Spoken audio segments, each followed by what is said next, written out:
Assalamualaikum warahmatullahi wabarakatuh. Kami mahasiswa UIN Syarif Hidayatullah Jakarta, Fakultas Adab dan Humaniora, Program Studi Sejarah dan Peradaban Islam dari kelas 6C akan mewawancarai Fauziah Amani tentang COVID-19. Perkenalkan, saya Inaya Salsabila. Saya Safira Khairani. Saya Kaila Khairunisa, dan ini narasumber kita. Boleh dikenalkan, Kak? Perkenalkan, saya Fauziah Amani sebagai narasumber. Kak, kapan pertama kali Kakak tahu kalau teman Kakak itu ada COVID? Benar nggak waktu itu? Itu hari Selasa gitu ya kalau nggak salah. Karena kan memang lagi libur kan, gak ada kegiatan karena pas COVID itu, jadi setiap pesantren itu kan dapat maklumat ya buat diliburkan, tapi memang pondok saya itu belum meliburkan santri gitu. Nah, jadi memang awalnya tuh teman saya itu dari malam tuh udah panas gitu loh, panas, tapi kita kira itu kayak tipes karena panas nanti dingin, panas dingin. Dan besoknya kita coba kasih obat-obat handle biasa dan ternyata panas itu nggak turun-turun. Akhirnya pas hari yang Kamisnya kita sama Ustazah bagian pengasuhan dan kesehatan tuh dibawa tuh ke klinik, takutnya kan COVID juga ya karena lagi musim COVID, dan ternyata pas pulang ternyata emang benar dia COVID. Berarti sebelumnya kayak udah menduga-duga gitu ya? Kayak, Iya, kena COVID. iya, tapi memang awalnya karena dia awalnya kecapean gitu loh, jadi panas gitu. Kita kiranya kayak tipes gitu. Sebenarnya kan demamnya kan tipes kan ada enggak gitu ya. Dan ternyata dia COVID, jadi dia tuh orang pertama yang COVID di pondok.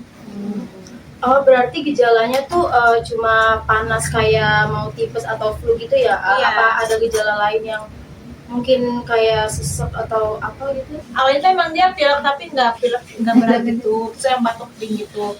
Nah, dia tuh awalnya sempet sakit di bagian pinggang katanya, tapi nggak pusing, cuma sakit kayak orang pegal gitu loh pinggangnya. Terus sempet emang diurut sama temen aku, biasa lama-kelamaan suhunya makin naik, akhirnya di kompor juga nggak mempan, terus dikasih kakinya kita ituin pakai kaos kaki karena dingin banget kakinya. Dan kita kan tipesnya tuh emang. Terus pas tahu teman kakak tuh kena COVID, gimana perasaan kakak? Itu sedih banget sih jujur, karena dia kan kayak teman sehari-hari juga ya kalau main gitu, kayak ini kegiatan. Jadi kayak dia tuh orangnya emang suka nginep di kamar aku, karena kan dulu tuh untuk kamar kelas 1 ke anak baru. Nah, karena partner aku tuh jarang ada di kamar, jadi dia suka nginep di kamar aku gitu, nemenin aku kayak gitu. Terus pas tahu dia sakit tuh kayak sedih banget, kayak nggak nyangka dia bakal COVID gitu. Dan aku kan dia tipes, awalnya emang kayak tipes aja gejalanya gitu. Terus akhirnya ya udah, kita teman-teman kayak langsung ngumpul, langsung kayak nyari jalan keluarnya nih gimana gitu kan. Apalagi kan dia kan rumahnya jauh juga ya, jadi ya mau nggak mau dia pulang ke kakaknya, jadinya dianterin dari pondok gitu. Terus kamar yang bekas dia sakit itu langsung kita bersihin, langsung kita ini langsung di biar nggak ada ini lagi yang kejaring lagi.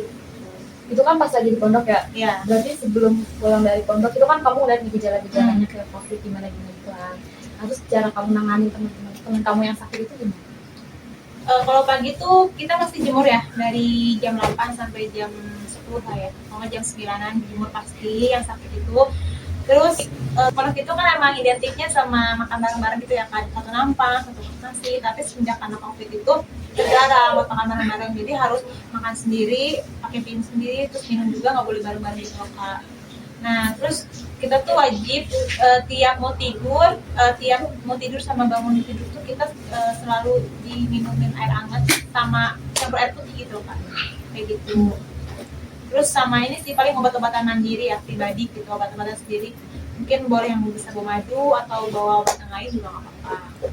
Terus reaksi dari orang-orang sekitar kayak teman-teman kakak yang lain atau pengurus pondok itu waktu tahu ternyata ada salah satu santri yang kejangkit COVID itu gimana? Apa mereka isolasi atau apa? Iya, awalnya kayak gitu. Jadi malah karena kan aku sendiri ya ngurusin ya temennya, jadi kan mereka mikirnya juga aku masih bakal nih, soalnya aku yang interaksi langsung, aku yang ngurusin dia, nganterin ke kamar mandi atau apapun lah sama teman-teman aku yang lain. Jadi mereka tuh mikirnya tuh aku sama teman-teman aku tuh bakal kejangkit juga gitu. Tapi ya kita kayak nepis, enggak kok, gue sehat, aku sehat, kita nggak kenapa-napa gitu. Awalnya emang kita kayak agak dibatasin gitu, sempat juga kayak di sini kita khusus kayak isolasi gitu loh, buat ini kalian yang ngurusin temen kamu di sini ya takut kejaring sama yang lain, tapi kan aku butuh kamar juga ya di situ posisinya. Tapi alhamdulillah kita nggak yang sakit begitu. Tapi ya jadi karena mencegah juga ya, itu kan dilarang buat semenjak COVID itu, jadi dilarang ada kunjungan pesantren. Terus jadi kalau ada orang yang pulang udah terlanjur pulang sebelum COVID, dia nggak boleh pulang dulu ke pondok, jadi harus stay di rumah. Nah kecuali kalau emang urgent banget tuh kayak ini ya dia isolasi tetap, jadi nggak langsung ke kamar, nanti dia ada tempat isolasi itu di Wisma. Berarti maaf ya Kak, berarti ini ya di pondok kamu tuh ada tempat buat isolasi mandiri? Ada di atas, jadi nanti makan juga dianterin.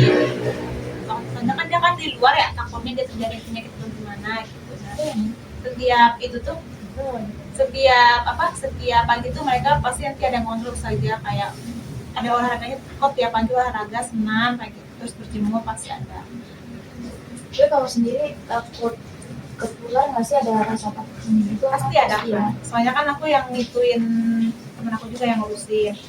Terus juga aku tuh sempet batuk itu kan, aku sempet batuk, pilek, terus panas gitu. Terus sempet aku nggak bisa ngerasa sama nyium ya kalau COVID itu. Bau ya? Iya, aku nggak bisa nyium apa dan nggak ngerasa apa-apa, tapi ya aku kayak masa aku harus sakit sih gitu, kayak sugesti aja sih, kayak sembuh gitu aja. Ya aku cuma kayak rutin sih minumin air hangat sama minyak kayu putih ya gitu.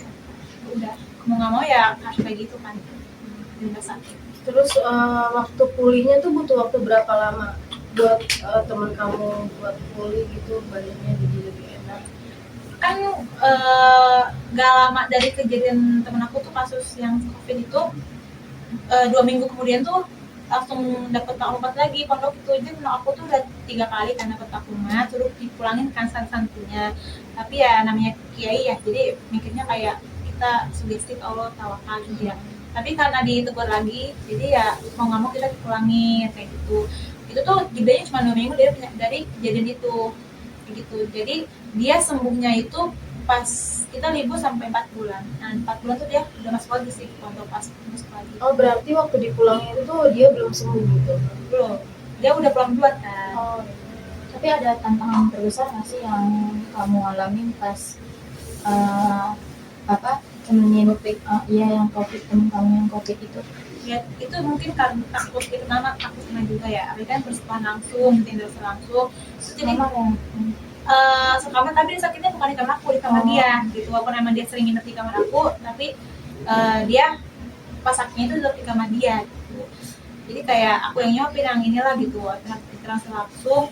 Terus kayak jadi kayak orang juga membatasi ke akunya gitu, kayak jangan deket-deket itu sih, takutnya ibu juga kena COVID gitu, nanti malah penyebab yang lain gitu.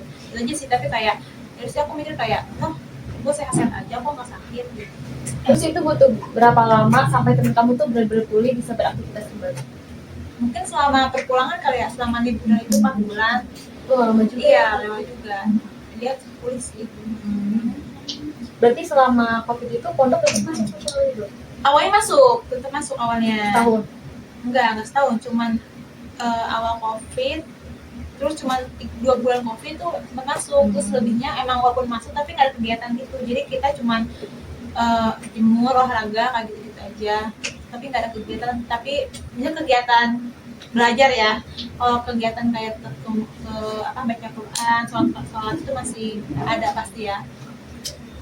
Ada perubahan sama kesehatan nggak sih dari kakaknya atau teman kakak yang kena COVID itu? Mungkin temen aku tuh yang kena COVID tuh dia setelah COVID ya suka ngerasa kayak pegel aja sebenarnya, kayak lebih capek dia ngerasanya kayak gitu. Itu aja sih yang aku tahu Perubahannya. Iya, perubahannya. Ini kan COVID kan berlangsungnya udah lama banget ya, 2020-an ya. Terus nanti di masa yang akan datang gitu, suatu saat nanti waktu kakaknya nanti akan berkeluarga dan punya anak, pasti nanti bakal punya cucu ya kan, bakal nyeritain nggak ke cucunya gitu soal pandemi COVID yang kakak alami di pondok? Mungkin bisa aku ceritain ya, soalnya kan itu juga jadi pengalaman hidup ya. Jadi kayak nanti tuh anak cucu itu kayak tahu nih, dulu tuh ada penyakit yang namanya COVID gitu, yang mereka tuh gejalanya kayak gini-gini. Jadi takutnya kan di masa yang akan datang takutnya ada lagi kan kayak penyakit itu, jadi mereka gak heran gitu loh. Kalau misalkan penyakit itu udah ada. Tapi ada pembelajaran penting nggak sih dari pengalaman yang kakak bantuin temannya yang COVID itu?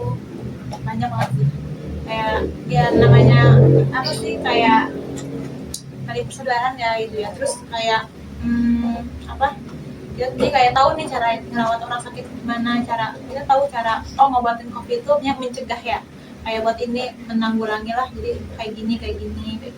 Kita tahu cara batasan minum obat kayak gitu kayak gimana. Jadi kita belajar banyak sih, aku dari gimana aku ituin teman aku yang sakit ya, walaupun ada rasa gak kesel sih, kayak agak keselnya mungkin ke teman-teman yang ke orang lain ya, ke orang lain yang gak peduli, terus kayak yang jangan deket sama dia sama mereka yang takutnya kena COVID gimana kayak iya kayak gitu. Tapi kayak kita enjoy aja sih. Sekian dari kami untuk wawancara COVID kali ini.